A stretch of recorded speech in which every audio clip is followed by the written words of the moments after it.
बीते कुछ दिनों में आपने वक्फ बोर्ड की मनमानी की कई खबरें सुनी होंगी। बिना कागज दिखाए वक्फ किसी की भी जमीन पर दावा ठोक देता है, लेकिन अब एक ऐसा मामला सामने आया जहां वक्फ बोर्ड की जमीन लूट ली गई है। वक्फ बोर्ड पर जमीन कब्जाने के जो आरोप लगते थे, आज उसी वक्फ बोर्ड की जमीन किसी ने हथिया ली है।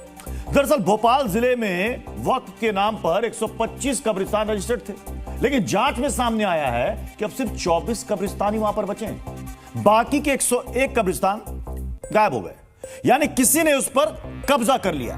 अब किसने कब्जाई वक्फ की जमीन और कब्रिस्तान पर कौन बना रहा है मकान, देखिए डीएनए की इन्वेस्टिगेटिव रिपोर्ट।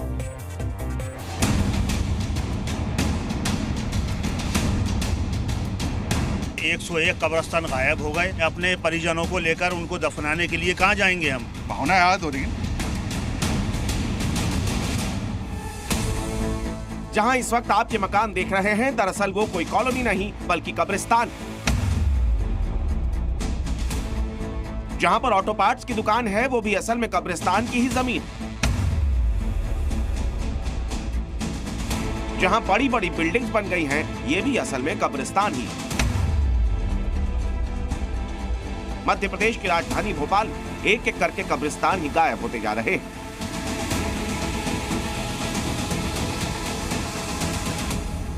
मैं दिखाता हूं आपको भोपाल में आखिरकार कैसे कब्रिस्तान गायब हुए हैं और इन पर कब्जा जमाने वाला माफिया कौन है। जिस वक्फ बोर्ड पर भू माफिया होने का आरोप लगता आया है, दरअसल पहली बार वक्फ बोर्ड ही भू माफियाओं का शिकार हो गया है। आरोप है कि भोपाल में वक्फ बोर्ड के 101 कब्रिस्तान पर लोगों ने कब्जा कर लिया है। इस दावे में कितना दम है, इसकी जांच करने के लिए जब Zee media reporter Pramod Sharma ground zero पर पहुंचे, तब हमारे कैमरे में जो तस्वीरें कैद हुई उसे देखकर आप दंग रह जाएंगे। सबसे पहले देखिए भोपाल के शाही कब्रिस्तान का हाल।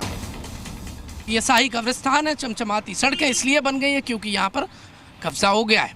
ये आप अंदर की तरफ आइए तो एक तरफ आपको ये फैक्ट्री बनी मिली नजर आएगी, दूसरी तरफ आप देख लिया, आप कब्रें तो गायब हो गई हैं। थोड़ा आगे बढ़े तो इक्का दुक्का कब्र मिली, लेकिन नन्हे मियाँ की कब्र के करीब ही किसी ने अपना मकान बना लिया। भोपाल में ये हाल किसी एक कब्रिस्तान का नहीं बल्कि ऐसे मामलों की सेंचुरी लग गई है। 101 कब्रिस्तानों पर अवैध कब्जा हो गया। ये चौतरफा तस्वीर देखिए, कब्रिस्तान जैसा आपको कुछ नज़ारा नज़र नहीं आएगा। यहाँ पर आप देखिए तो आपको अलग अलग जो गाड़ियाँ हैं, जो अलग अलग काम की हैं, कार सुधारने वाली या दूसरी नजर आएंगी। कहीं अस्थायी दुकान और कार रिपेयर शॉप्स हैं, लेकिन इन तस्वीरों में देखिए यहाँ मल्टी स्टोरी बिल्डिंग्स बना दी गई है। जिस जमीन के नीचे मुसलमानों के पूर्वज दफन है, उसी जमीन के ऊपर कई मंजिला इमारत खड़ी कर दी गई।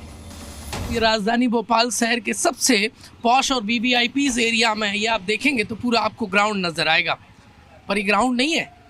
यहाँ पर कब्रें थी, बेशुमार कब्रें थी। आसपास आप देख लिए बड़ी बड़ी मल्टियाँ तनकर तैयार हो गई हैं।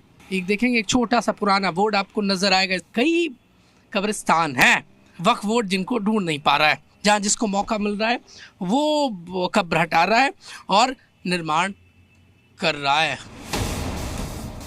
अब आपके मन में भी ये सवाल उठ रहा होगा कि आखिर ये कब्जा किसने किया, और अगर ये कब्रिस्तान वक्फ बोर्ड की संपत्ति है तो इसे खाली क्यों नहीं करवाया जा रहा है? तो इसका जवाब खुद एमपी वक्फ बोर्ड के अध्यक्ष देंगे। जो तथाकथित भू माफिया लोग हैं, जिन्होंने समाज का बरसों दोहन किया है, उन लोगों ने वहां प्लाटिंग की, वहां मकान बनाए। लगभग 99% कब्जे हमारे अपने ही समाज के लोगों के द्वारा किए गए हैं और उन्होंने वहां पर दुकान मकान बना दिए हैं। अब जैसे ही कोई नोटिस उनको दो तो कहते हैं कि वक्फ अपनी संपत्ति बता रहा है। अरे भाई, वक्फ अपनी संपत्ति है तो बता रहा है। भोपाल में कब्रिस्तान कम पड़ गए हैं, लोगों को दफनाने के लिए जगह नहीं मिल रही और कब्रिस्तान की जमीन पर अवैध कब्जा करने का आरोप भी मुसलमानों पर ही लग रहा है। ऐसे में वक्फ बोर्ड भी परेशान है कि आखिर वो करे तो करे क्या, अपनी संपत्ति पर हुए अवैध कब्जे को वो छुड़वाए कैसे। प्रमोद शर्मा, जी मीडिया, भोपाल।